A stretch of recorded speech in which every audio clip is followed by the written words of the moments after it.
Hey there, I'm Christy, I'm 10 years old, and I'm going to tell you this really embarrassing story that happened to me at school.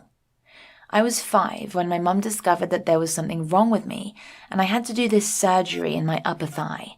I was just a little kid, so I didn't know what was going on, and so I wasn't really scared. After the surgery, it was hard for me to sit down or to walk like I used to before, but that was okay because after a while I got used to it and started to learn how to adapt to my body changes. This year, right after the school year started, I had to do a second surgery in the same place again. The doctor warned me that I should be really careful with my leg, especially because this is a second and more serious surgery, and that any small injuries would cause serious damage or severe bleeding. He recommended staying home this year and not going to school, but to be honest, I didn't feel like my body was reacting badly. Everything was normal. I walked normally, and when I sat down it did hurt a bit, but it was completely bearable. So I decided after a week that I am going to school after all. Although I did notice that one thing that did change about me.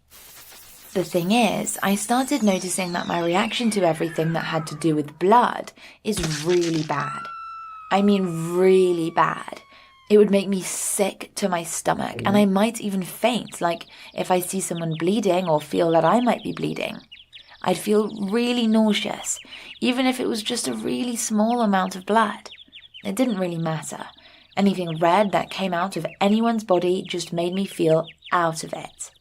I think it has to do with the fact that I remember my doctor saying that I should always be careful not to fall or lift something heavy or run, because my stitches would open up and I would bleed really badly, causing my leg a serious damage, and I would never be able to walk normally again.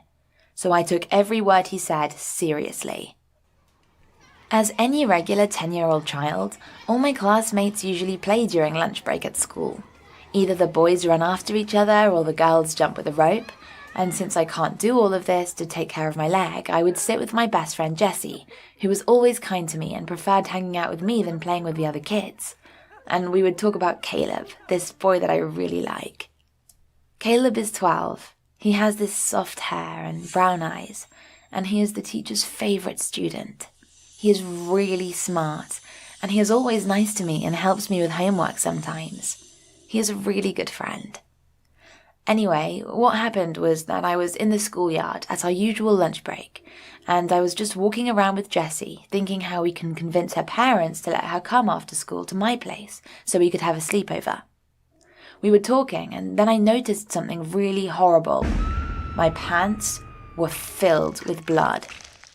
I looked at the back of my pants, and it was blood-soaked too. I was sure of what was happening. My stitches got open.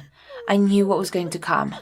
My face became pale, and I started to feel dizzy right away. Oh my gosh, my stitches got open. I'll never be able to walk again. I looked at Jessie, who wasn't paying attention to me at that moment, and I screamed. I was so traumatized that I didn't even notice that she was talking to my sister Amy. I started yelling, "Jessie, call 911, I'm bleeding!" And I fell on the ground with my hands on my face, all sweating like crazy. All the students surrounded me just to see what was happening. I saw Caleb was among them, confused. Jessie and Amy ran towards me. I was still yelling, "I'm going to die! Call an ambulance!" Amy started to calm me down. She said not to worry and that everything will be fine. "No, you don't understand. Tell Mom I love her," I said, yelling and sobbing. She wanted to explain something to me, but I just couldn't hear anything anymore. I was at the very end of my consciousness when I heard her saying, "Christy, it's just..." But I couldn't hear the rest of the sentence, and I fainted right away. I woke up at the nurse room that was in my school. I guess my sister called my parents because once I woke up, I found them next to me, and I was surrounded by Jessie, Amy, and Caleb. They all started asking if I was okay, and I started crying and asked them to tell me the truth. I looked at my dad and asked him, "Did the nurse say I was dying?" "No, honey, you're not dying. It's something else. Let your mother explain to you." My mother smiled and said, "Honey, congratulations. You just had your period. You're a fully grown woman now," said Amy. "My period? Wait, my stitches didn't get open? So all of this was just a period?" Yes, you crazy. I tried to tell you before, but you fainted, Amy said. Oh my gosh. So all of this dramatic scene that I made was for nothing. How am I going to walk again in school without anyone laughing at me? I looked at Caleb, who was staring at me. Oh my. He saw everything. He will never look at me now, and he might even end our friendship. I asked everyone to leave me alone because I needed some time and space to rest and relax. I honestly wished I would just vanish.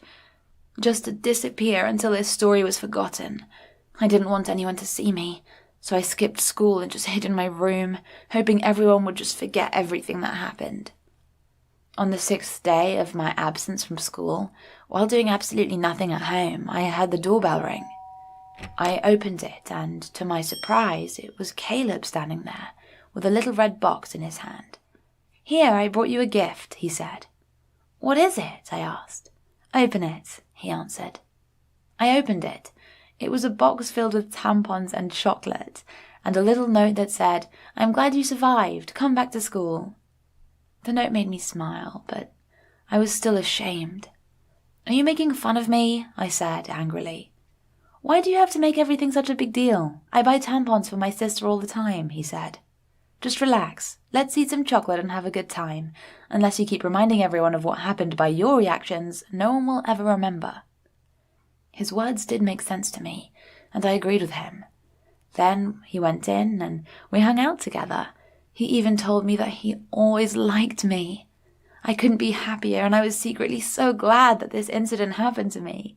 He kept making jokes just to make me feel better, and told me to keep some tampons in my bag from now on to avoid these kinds of embarrassments. That made me laugh, and I felt much better. I went to school the next day, and it was really okay. No one seemed to be giving any attention to what happened, and me and Caleb were finally together. I learned not to dramatize everything, and of course, I always kept a tampon in my bag, just in case.